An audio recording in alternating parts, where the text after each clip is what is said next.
ኤሚ ከወንድሟ ከናሆም ጋር ቁጭ ብለው እያወሩ እያለ ምግብ አልበላ ስላላት እንደ ድሮ እንደ ልጅነታችን እኔ አጎርስሻለሁ በማለት ሩዝ ሰርቶ ያመጣላታል። እናም እንደ ህፃንነቷ ቁጭ ብሎ እያጎረሳት እያለ ወንድሜ ግን አበዛህብኝ እኮ ስትለው ድሮ ትዝ ይልሻል የኔ ውድ እህት ልጅ እያለን እንዴት አብረን እንደምንበላ እንዴት እንደምንሻማ እንዴት እንደነበረ ትዝ ይልሻል። ግን አሁን ያ ሁሉ ፍቅራችንና ሰላማችን የት ሄዶ ነው የጠፋው? የእውነት ሰላማችን ቢመለስልን ምን አለበት? ያ የበፊቱ ደስታችን ምን ስቀው የምንጫወተው ከእናት ከአባቶቻችን ጋር ያንን ጊዜ ነው የምናፍቀው አሁን ላይ ሲላት ምናልባት አሁን ላይ ለዚህ ሁሉ ቤት መበጥበጥ መነሻዋ እኔ የሆነ ስትለው በፍጹም ትንሿ አንቺ ምንም ያጠፋሽው ጥፋት የለም። ይኸውልህ ወንድሜ ሆዴ ውስጥ ያለው ጥንስ እያደገ ነው። እናም መሽቶ በነጋ ቁጥር እናትና አባቴን እያሰብኩ ተጨነኩኝ በማለት ትነግረዋለች።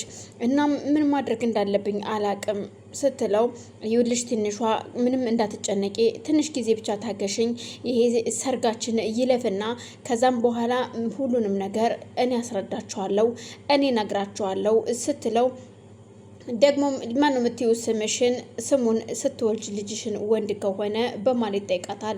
እኔ ስወልድ ልጄ ወንድ ከሆነ የምጠይቀው የምጠራው ባንተ ስም ነው ናሆም ብዬ ነው የምጠራው ስትለው እኔ ግን በረከት ነው የምለው ይላታል። እኮ እንዴት ለምን በረከት ልትለው ቻልክ?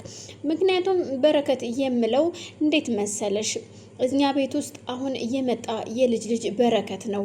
እናም ጥሩ በረከት ይኖረዋል። ይሄ ልጅ ግን በረከት ማን የልጅሽ የአባቱን ስም ማን ብለሽ ልትጠሪው ትችያለሽ አሁን ላይ ሲላት እዩልህ ዳግም እምለውማ ናሆም ብዬ ከዛም የአያቱ ስም የአባቴን ስም ነው የማደርገው ስትለው እሱም ከት ብሎ ይስቅባትና እዩልሽ ደረጀ ናሆም ይባልና ከዛም በኋላ ችግር የለውም ይቀጥላል እያለ በማለት እያሳሳቀ ሁሉንም ይነግራታል።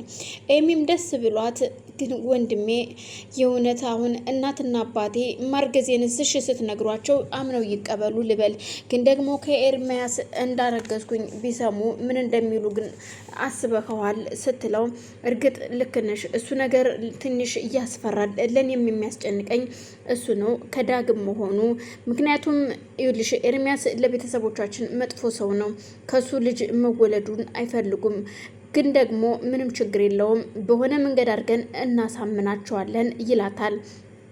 ወንድሜ ብቻ አላቅም ከቀን ቀን ሆዴ እያደገ ሲመጣ እማዬ ደግሞ ብታይ አንገቴን ስደፋ ወይም ተክዤ ስታይኝ አይኔን ስታይኝ እንዴት እንደምደነግጥ ካሁን ታቅብኝ ይሆን እያልኩኝ በስቀቅን እያለኩ ነው ትለዋለች። ምንም ችግር የለውም አይዞሽ በማለት እህቱን አበረታቶ ወደነ ኑሐሚን ቤት በማምራት ኑሐሚን በአጋጣሚ ሳሎን ቁጭ ብለው እያለ ከአያቷ ጋራ ነበሩ። እናንዬ እንዴት ነሽ ደህና ነሽ ወይ በማለት የኑሐሚን እና አያት ሰላም እያላት እኔ የምለው ግን ቆይ እናንተ እንዴት ናችሁ? ግን ቆየሽ እንዴ ከመጣሽ አያቴ ብዙ አስቆምንሽ ስትላት አይ በፍጹም አልቆምኩም አሁን ነው የመጣሁትኝ። አባትሽማ እኔን እዚህ አደረሰኝና በአንቺ በሩን አንኳኪ ግቢ ብሎኝ እዛ አቶ ላይኩን የሚባል ጓደኛ የደወለልኝ ብሎ ነው ወደዛ የሄደው ስትላት አቶ ላይኩን ማለት ደግሞ የሱ አባት ማለት ነው፣ ማለትም የናሆም አባት ናቸው የኔ አማት ማለት ነው። እናም እንግዲህ ከዚህ በኋላ ተዋወቂው ስትላት ትነግራታለች። አይ ልጄ ጋሽ ላይኩን በጣም እጅግ መልካምና ጥሩ ሰው ናቸው። እልልሽ እናንዬ እኔ የምልሽ ይልሽ ብዙ ነገር ለዚህ ቤት እኔ እንጃ አባቴን ከማሳከም ጀምሮ ይሄ ቤት ሁሉ የሱ ቤት ነው በማለት ትነግራታለች። አያቷም እጅግ ደስ ብሏት ይህንን መልካም ሰው የምትዩን ሰው ግን የምታወቅ ፈልጋለሁ፣ ያው እንግዲህ አማችሽ አይደለ ትተዋወቂዋለሽ በማለት ልጄ በያሁን ብቻሽን አይደል ያለሽው መጣው በማለት አያቷ ወደ ውስጥ ትገባና ትቆይባታለች። አያቴ ግን ምንና ነው የቆየችው በማለት ብቻዋን እየተብሰለሰለች ስትጠብቃት አያቷም በሻሽ የተቋጠረች ነገር ታመጣና ልጄ ላንቺ የምሰጥሽ ምንም አይነት በቂ ስጦታ የለኝም፣ ግን ደግሞ የምሰጥሽ አንድ ስጦታ አለኝ በማለት ያችን ሻሽ ይፈቱና ድሮ ባለቤታቸው የጋብቻ ቀለበት ወደ ጦር ሜዳ ሲሄዱ አስቀምጭ ብሎ የሰጣትን ያችን የጣት ቀለበት ወርቅ ይዛ ስለነበረ ይህንን ነው ላንቺ የምሰጥሽ በማለት ይሰጧታል። አልገባኝም እናናዬ እንዴት ነው ይሄ ነገር ምንድን ነው ስትል ይሄ ይኸውልሽ የወንዱ አያትሽ ነው ወደ ጦር ሜዳ ሲሄድ ነበረ ሰጥቶኝ ሄደውና እኔም አርጌው ኑሬ ነበር ግን ደግሞ ሞተ ሲባል እጣቴ ላይ አውልቄ ቁጥር አርጌ ያስቀመጥኳትኝ እኔ ልጅ ባልወልድም እንኳን ለልጅ ልጅ ይሆናል ብዬ ያው እድል ሆኖ ደግሞ አንቺ ድረሽልኝና ላንቺ ሆነ ማለት ነው። እናም ይሄ የኔ ስጦታ ይሄ ነው በማለት እሷም እጅግ ደስ ብሏት ስለነበር እናናዬ በጣም ነው የማመሰግነው የኔ አያት በጣም ነው የሚገርመው ግን እስከ ዛሬ ማስቀመጥሽ በማለት ተደንቃ ይኸውልሽ ከቻልሽ ልጅ ይህንን ቀለበት ባልሽ ከሚያደርግልሽ ቀለበት ጋር ጨምረሽ እጣትሽ ላይ እንድታስቀምጩ ፈልጋለሁ በማለት ትነግራታለች።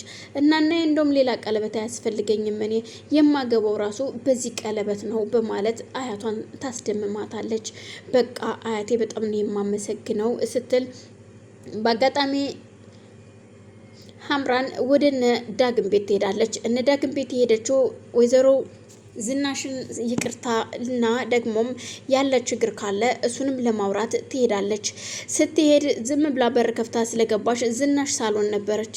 ወይዘሮ አምራን ለምንድን ነው የመጣሽው? ምን አመጣሽ? ስትላት ስትጠይቃት አይደለም ወይዘሮ ዝናሽ ይቅርታ ያደረጉልኝ መስሎኝ እኮ ነበር ስትል በፍጹም እኔ ይቅርታ አላደረኩልሽም። እናም ሁለተኛ ወደዚህ ቤት እንድትመጪ አልፈቅድልሽም። ለምን መጣሽስ? በማለት ትናገራታለች። በዛን መሀል ነበረ ናሆም እየተንቀሸቀሸ ከቤት ሲገባ እሷ እዛ ቆማለች። እማዬ እዚህ ቤት ውስጥ ማን ያለው ዳግም አለ ወይ ሲል ይጠይቃታል። አይ ዳግም ወጣ ለመሰል ልጄ የለም እሱ ነው ይህን ሁሉ ሴራ እየጠነሰሰው በማለት ይኸውልሽ እናቴ ፎቶ አንቺ የማታውቂው ብዙ ነገር አለ። መኝታ ቤቴ ውስጥ ፎቶ ተወስዶ ተቀናብሮ ሁን ተብሎ በሌላ ሰው ፎቶ ላይ ተቀጥሎበት የተሰራ ኤዲት ፎቶ እኔና ኑሐሚን ለመለያየት የተደረገ ሴራ አለ። ይሄንን ደግሞ እርግጠኛ ነኝ እሱ ነው የሚያደርገው ነው ወይስ አንቺ ነሽ አምራን? በማለት እጣቱን ይቀዝራል። አምራንም እረኔ እንደዚህ አይነት ነገር አላየሁም ስትል ዘወር ብላ በለው ብጥበጣው ካሁኑ ተጀምሯል ማለት ነው በማለት ትናገራለች። ወይዘሮ ዝናሽ ግን በፍጹም ዳግም እንደዚህ አይነት ድርጊት አያደርግም፣ ተረጋጋ ልጄ ግድ የለህም ስትለው እማ ምናልባት እናቱ ስለሆንሽ ልትቆረቆሪ ትችያለሽ ሲላት በፍጹም አንተም እኮ ደረቅ ጡቴን ጠብተህ እያደግክ ልጄ ነህ እንዴት እንደዚህ ልትለኝ ትችላለህ? በማለት ወይዘሮ ዝናሽ በጣም ትናደዳለች። ይሄ ነገር የአምራን ሴራ እንዳልሆነ በምን እርግጠኛ ሆንክ? ሁን ተብሎ ወንድማማቾችን ለማጣላት የተሰራ ሴራ መሆኑንስ እንዴት አላወክም? በማለት ስትነግረው በፍጹም አምራን ይሄን ነገር አታደርግም እርግጠኛ ነኝ። ፎቶ ወስደሻል ወይ ሲላት አረ በፍጹም አልወሰድኩም ትለዋለች። አሁን ከዚህ ቤት ውጪ አንቺ በአንቺ ምክንያት ነው ይሄ ቤት የሚበጠበጠው ስትል ወይዘሮ ዝናሽ ትናገራታለች። አሁን ውጭ ተብለሻል ውጪ ከዚህ ቤት በማለት ዳግም ኑሐሚንም ይናገራታል።